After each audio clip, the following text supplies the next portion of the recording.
This week's Torah portion includes a beautiful family reunion. Earlier in the story, when Moshe was at the burning bush, God appointed him as the savior of the Jewish people and told him to head from Midian back to Egypt to lead the Jews out of slavery. Moshe packed his bags and took his wife Zipporah and their 2 young sons, and they headed back to Egypt. But on their way, they encountered Aaron, Aharon, Moshe's brother, who convinced Moshe to send Zipporah and their young boys back to Midian, where they'd be safer. They went back to Zipporah's father, Yisro, Moshe's father-in-law.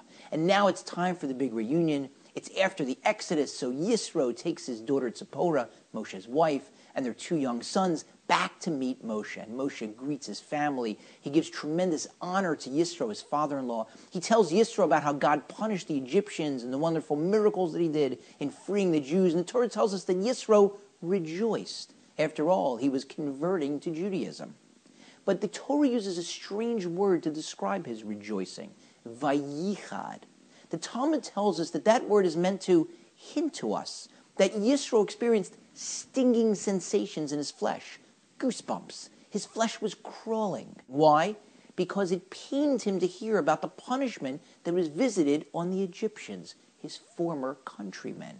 Yisro, before he lived in Midian, lived in Egypt, and he didn't just live there, he was one of Pharaoh's chief advisors. He was one of the Egyptian leaders. And so at some level, even though he was now converting to Judaism, and he had long ago abandoned his Egyptian ways, he felt those stinging sensations because it pained him to hear about what happened to his former countrymen. And the Talmud goes on and says, from here we learn that when you're speaking to a convert, you should not disparage Gentiles even for 10 generations. Now think about that. How in the world are you supposed to know whether the Jewish person you're speaking to doesn't have a convert in his lineage within the last 10 generations? Can you even name your own 10 generations of ancestry? So effectively what that means is you can't ever disparage a non-Jew, whether you're speaking to a Jew or a non-Jew. Don't do it. Don't be insensitive. And there are other examples when the Torah wants to teach us this. Think back to when Joseph is in the dungeon. And one day, 2 of his fellow prisoners show up with long faces. They're sad. He says, guys, what's bothering you? And they tell him their dreams. He interprets them. And as a result, the wine minister ends up recommending him to Pharaoh. So as a direct result of asking a couple people why they were sad, Yosef ends up getting freed from the dungeon. Conversely, later, when Pharaoh meets Yosef's father, Jacob, Yaakov, the first thing he asks him is, how old are you?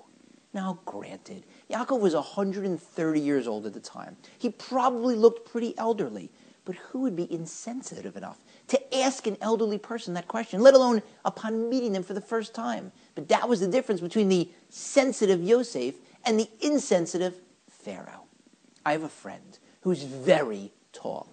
NBA tall. He is above the height at which people start openly gawking at strangers.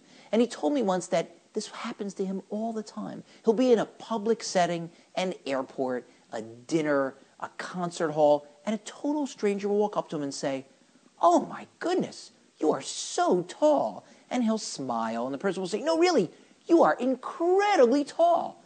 And he says, can you imagine a stranger walking up to someone and saying, oh my goodness, you are so fat? No one would ever do that. Or can you imagine a stranger walking up to someone and saying, I can't believe it, you are so short?